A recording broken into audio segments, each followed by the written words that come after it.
नमस्कार. शब्दांच्या पलीकडचेचा आज चौथा भाग. मी डॉक्टर माधव मुतालिक आपलं स्वागत करतो. कविता कधी येते, कशी येते, कविता ठरवून लिहिता येते का, हे सगळं आपण आज पाहणार आहोत. आणि कविता कशी सुंदर होते, आपल्याला कशी भुरळ घालते, हेही पाहणार आहोत. मला अजून सुद्धा काही काही वेळेला लोक विचारतात, डॉक्टर आज सुट्टी, मग आज काय सकाळपासून दिवसभर कविता लिहिणार का? मागे एका क्लबमध्ये एक बाई भेटल्या. मला म्हणाल्या, मी व्हॉलंटरी रिटायरमेंट घेतली, VRS स्वेच्छानिवृत्ती. आता मी रोज थोड्या थोड्या कविता करायचं ठरवलंय. कविता अशी ठरवून करता येते का? मोडतोड करून, जुळवाजुळी करून, आज लिहायचीच असं ठरवून कविता लिहिता येते का? कविता ही लिहिण्याची, रचण्याची किंवा करण्याची गोष्ट नव्हे.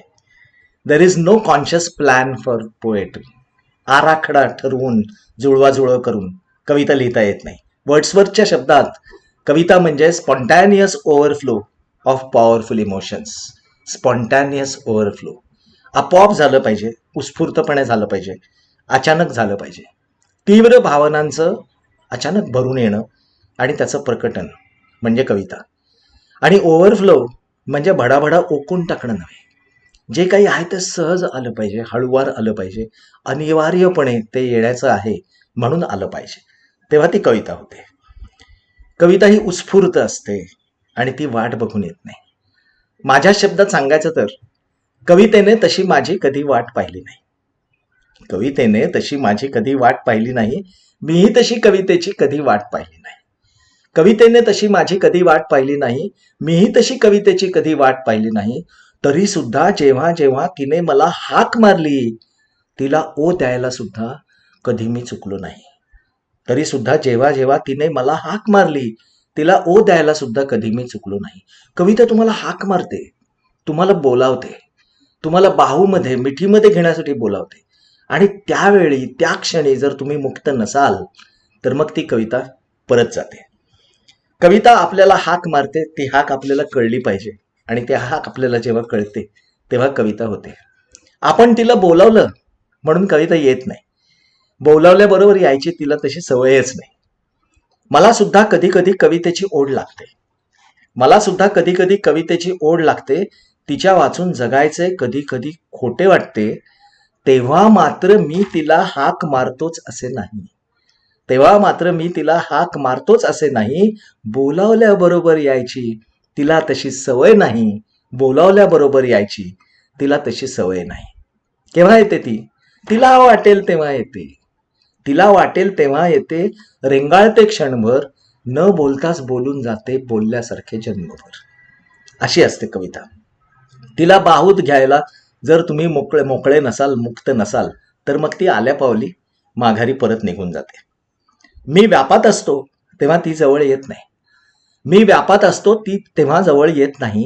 होऊ दे तुझे सगळे, लांबूनच सांगून जाते. मी व्यापात असतो तेव्हा ती जवळ येत नाही. होऊ दे तुझे सगळे, लांबूनच सांगून जाते. नको असतात तिला शब्द ओरबाडून घेतलेले. नको असतात तिला शब्द ओरबाडून घेतलेले. तसे मला आवडत नाही असेच ती सांगून जाते. तिला ओरबाडून घेतलेलं, आक्रस्ताळेपणानं केलेलं, ओढून ताणून केलेलं असं काही आवडत नाही. तिला सगळं उत्स्फूर्त, अलगद, अचानक आणि सहज घडतंय म्हणून हवं असतं. त्याच्यामुळे कधी कधी 6-6 महिने, 8-8 महिने, वर्ष 2 ओळी सुद्धा सुचत नाहीत, असं होऊ शकतं. आणि कधीतरी तुम्ही झोपेत असता आणि झोपेत झपाट्यानं तुम्हाला कविता सुचायला लागते आणि झपाटल्यासारखी एका दमात एक टाकी ती कविता सुचायला लागते. त्या क्षणी तुम्ही त्या कवितेचे गुलाम असता. त्या क्षणी जर तुम्हाला जमलं आणि तुम्ही उठलात आणि तुम्ही कागद पेन हातात घेतलं आणि ती काय म्हणते ते जर लिहून घेतलं तर मग ती कविता होते. तेव्हा तुम्हाला भले वाटेल की कविता तुम्हाला वश झाली आहे. खरं तर तिनंच तुम्हाला वश केलेलं असतं. तुम्हाला वाटतं की तुमची काव्यावर हुकूमत आहे. खरं तर कविताच तुमच्यावरती हुकूमत गाजवत असते, तुमच्यावर राज्य करत असते. तुमचे नियम ती पाळत नाही. तिला नियम आहेत की नाहीत सांगता येत नाही. अनिश्चितता किंवा बेभरवसा ही तिची खासियत असते. तिला तुमच्या लहरींमध्ये तुम्ही बसवू शकत नाही. तुम्हाला वाटतं की तुम्ही मोठे लहरी कलावंत आहात, पण तुम्हाला नादाला लावून, तुम्हाला वश करून, तुम्हाला फसवून चकवून कविता कधी निघून जाईल तुम्हाला सोडून हे तुम्हाला सुद्धा समजणार नाही. इतकी कविता तुमच्यापेक्षा सुद्धा लाख लाख लहरी असते. आणि त्याच्यामुळेच काय होतं की कधी कधी कलावंताला आपल्या चित्रातून किंवा आपल्या कवितेतून काय म्हणायचंय हे त्या कलावंताला सुद्धा स्पष्टपणे सांगता येत नाही. आपण एखाद्या चित्रांच्या गॅलरीला प्रदर्शनाला भेट दिली असेल, तिथे एखादं चित्र लावलेलं असतं आणि तो चित्रकार शेजारी उभा असतो आणि तो हसत असतो तुमच्याकडे बघून. तुम्ही चित्राकडे बघता आणि त्या चित्रकाराला विचारता की काहीतरी प्रश्न विचारता की या चित्रातून तुम्हाला काय सांगायचं बरं. तर तो चित्रकार तुमच्याकडे पाहून फक्त स्मितहास्य करतो आणि तो म्हणतो की मला जे काही सांगायचंय ते मी काढलेलं आहे या चित्रातून, तेच ते आहे. तुम्हाला समजेल, तुम्हाला जे काही समजेल ते तुम्ही पहा. ह्याचं कारण व्यक्त होताना आपल्याला नक्की काय म्हणायचं आहे ते त्याच्या कुंचल्यातून, त्याच्या रंगातून, त्याच्या रेषातूनच बाहेर पडलेलं असतं. तसं ते कवीच्या त्या शब्दातूनच बाहेर पडलेलं असतं. त्याच्या पलीकडे जाऊन ह्याचा अर्थ उलगडून सांगा असं म्हणून जर तुम्ही एखाद्या कलावंताला सांगितलं तर बऱ्याच वेळेला त्याला ते सांगता येत नाही. एक वेगळा अर्थ वेगळ्या शब्दात उलगडून तो सांगू शकत नाही. म्हणून तर कित्येक कवितांचे, साहित्यातल्या कित्येक गोष्टींचे, कित्येक चित्रांचे वेगळे वेगळे अर्थ लागू शकतात. मी तुम्हाला एक सुरेख उदाहरण देतो. लिओनार्दो द विन्सीचं मोनालिसा हे जे चित्र आहे, या चित्राचे शेकडो अर्थ लागू शकतात आणि अजूनही लोक त्या चित्राचे वेगळे वेगळे अर्थ लावतात. किंवा ग्रेसच्या एखाद्या कवितेचा अर्थ लावण्यामध्ये आपलं आयुष्य निघून जातं. किंवा बालकवींचा औदुंबर, आपल्या मनात काय असतं आणि त्या कवीच्या मनात काय असतं हे आपल्यालाही कळत नाही आणि आपण त्याचे वेगळे वेगळे अर्थ लावायला लागतो. आणि म्हणून मी असं म्हणतो की कविता ही बहुरूपी असते, कारण ती वेगळे वेगळे अर्थ घेऊन येते, वेगळी वेगळी प्रतीकं घेऊन येते. तिचा जो खरा चेहरा असतो तो कधीतरी तिने लपवलेला असतो आणि प्रतीकांमधून तिनं एक वेगळंच रूप धारण केलेलं असतं आणि आपल्यालाही समजत नाही की खरं काय आणि खोटं काय. एका अर्थानं कवितेनं केलेला तो परकाया प्रवेश असतो. आणि म्हणून मी म्हणतो की कविता जेव्हा प्रतीकांमधून येते तेव्हा ती बहुरूपी असते. जसं आपण सुद्धा आपल्या मनातलं कित्येक वेळेला आपल्या समोरच्या माणसाला जे मनात आहे स्पष्टपणे सांगायचं ते आपण सांगत नाही. आपण काहीतरी वेगळेच शब्द वापरतो आणि आपल्याला जे म्हणायचं त्याच्यामध्ये थोडासा बदल करून असं वेगळं काहीतरी त्या माणसाला सांगतो. वास्तविक आपल्याला जे म्हणायचं असतं ते वेगळं असतं. आणि म्हणूनच काय होतं की कधी कधी कविता ही अनाकलनीय असू शकते. कवीला काय वाटतं ते तुम्हाला कळत नाही असं कधी कधी होऊ शकतं. किंवा कविता कधीतरी गूढ असते किंवा कधीतरी ती आपल्याला दुर्बोध सुद्धा वाटू शकते. असे कवितेचे वेगळे वेगळे गुणधर्म असू शकतात, कारण कविता कधी कधी अनाकलनीय, कधी कधी दुर्बोध आणि कधी कधी खूप वेगळे वेगळे अर्थ घेऊन येत असते.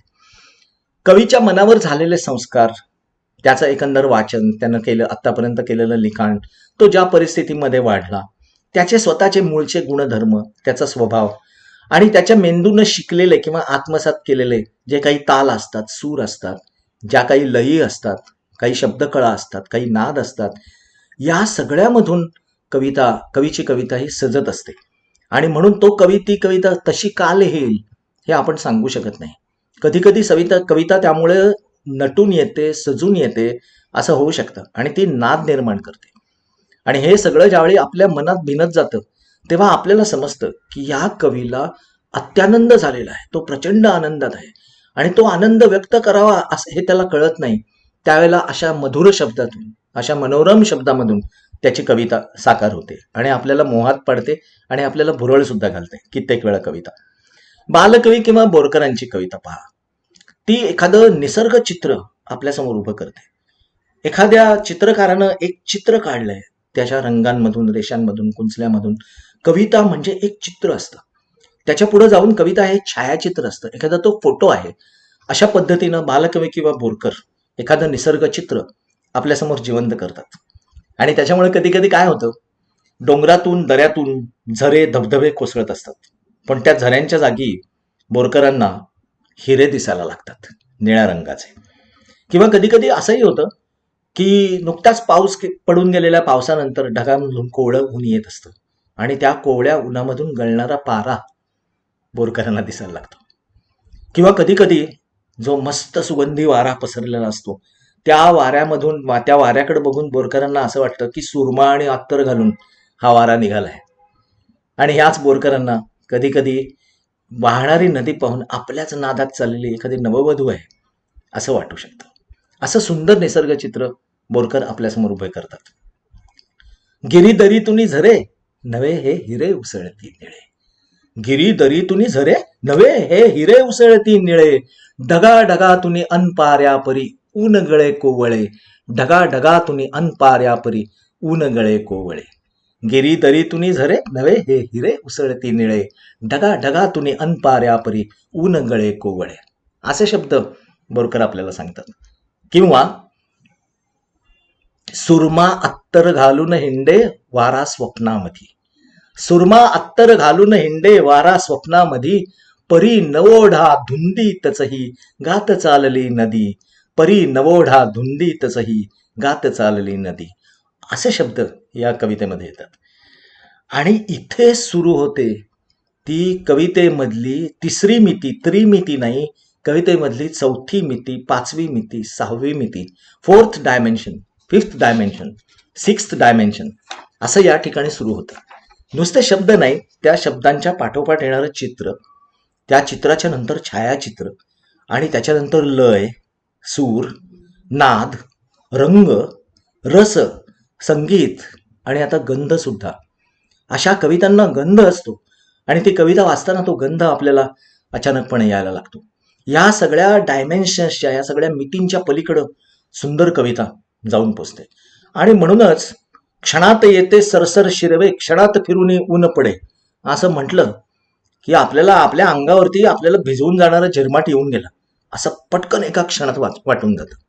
श्रावण मासी हर्ष मानसी हिरवळ दाटे चोहीकडे क्षणात येते सरसर शिरवे क्षणात फिरून ऊन पडे. हा जो निसर्गाचा चमत्कार आहे तो इतक्या सुरेख शब्दांमधून व्यक्त होतो की आपण त्या पडून गेलेल्या पावसाच्या थेंबामध्ये एका क्षणात भिजून गेलो असा आपल्याला भास होतो. आणि कधीतरी पाऊस पडून गेल्यानंतर जर आकाशात इंद्रधनुष्य आपल्याला दिसलं, अचानक इंद्रधनुष्य दिसतं आणि आपल्याला खूप आनंद होतो. किती सुंदर, किती आनंद झाला असेल बालकवींना, तो आनंद मावेनासा झाला असेल हे आपल्याला कळतं. आणि त्या इंद्रधनुष्याकडे पाहिलं की लगेच वरती बघता इंद्रधनुचा गोफ दुहेरी विणला असे मंगल तोरण काय बांधिले नभोमंडपी कुणी भासे. हे शब्द आपल्याला आठवतात. वरती बघता इंद्रधनुचा गोफ दुहेरी विणला असे मंगल तोरण काय बांधिले नभोमंडपी कुणी भासे. आणि त्या इंद्रधनुष्याकडे बघितलं की मला कधी कधी असं वाटतं की या इंद्रधनुष्यावर बालकवींचा पिढीजात मालकी हक्क आहे आणि हे इंद्रधनुष्य दुसऱ्या कोणाचं असूच शकत नाही असं म्हणत या इंद्रधनुष्यावर बालकवी आपला हक्क सांगत असतात. वाक्यम रसात्मकम काव्यम हे उगीच म्हटलेलं नाहीये. हे सगळे रस, रूप, रंग, गंध कविता आपल्यापर्यंत पोहोचवते आणि आपल्याला भुरळ घालते. म्हणजे कवितेचं येणं जसं उत्स्फूर्त, सहज आणि अनिवार्य असतं तसंच ते अनिश्चित असतं, ते अकस्मात असतं. ती कविता कधी येईल हे सांगता येत नाही. त्याचप्रमाणे ती कविता कशी येईल हेही सांगता येत नाही.